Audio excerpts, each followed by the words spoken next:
to the Adjunct's kitchen, where we make affordable, easy to prepare, and delicious meals for you part-time cooks and for your full-time eaters. My name's Chad Seeger, and if you've ever been disappointed by this dish at a restaurant, we have a solution for you, because today you're going to be making your own amazing stuffed portabella mushrooms. Must-haves for this dish are portabella mushrooms, cheese, garlic, tomatoes, salt and pepper, and then the optional meat and basil. Steps to making this dish are to prep your ingredients, marinate the portabella, cook the meat, dress the portabella, heat the oven, bake then broil the mushroom, and then plate and serve. To get started, I'm going to prep the ingredients. First, I'm going to dice some garlic. Give the portabellas a good rinse, and then pull out the trunks. Dice the tomatoes pretty fine. Cut the basil into fine strands. At this point, you can throw the basil right in with the tomatoes. Just give it a little stir.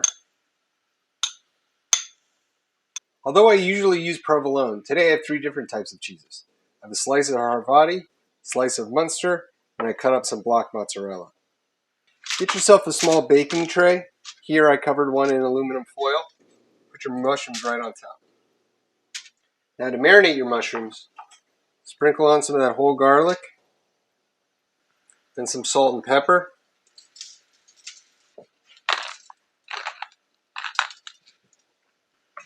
And then plenty of olive oil.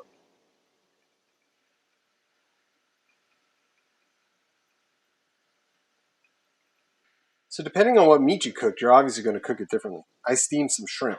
Now I normally don't do this, but I'm actually going to peel everything but the tail. To dress the peppers, spoon some of that tomato basil mixture right on top. Now if you don't want any meat, you can just put the cheese right on. But we're going to put a shrimp on each one of these.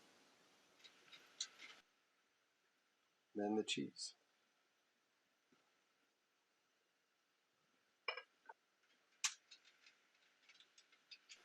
Try to have it so the tail's hanging out. Preheat your oven to 450. Place the tray with the stuffed portabellas on the top rack. After about 3 minutes, turn it up to broil. After another 4 minutes, when the cheese is brown, kill the heat and then remove them from the oven. Now that the mushrooms are finished, simply matter of plating them.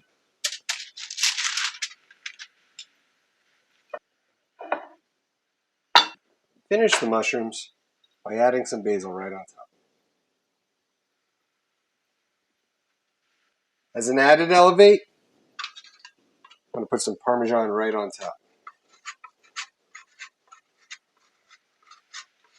If you like to make this dish vegetarian, grilled vegetables also make a great filling. People go crazy for this dish, and it's just so easy. Well, thanks for watching. If you have any questions or requests for other dishes, please leave them in the comment section below. Like and subscribe if you like what you saw, and I'll see you on the next Adjunct's Kitchen.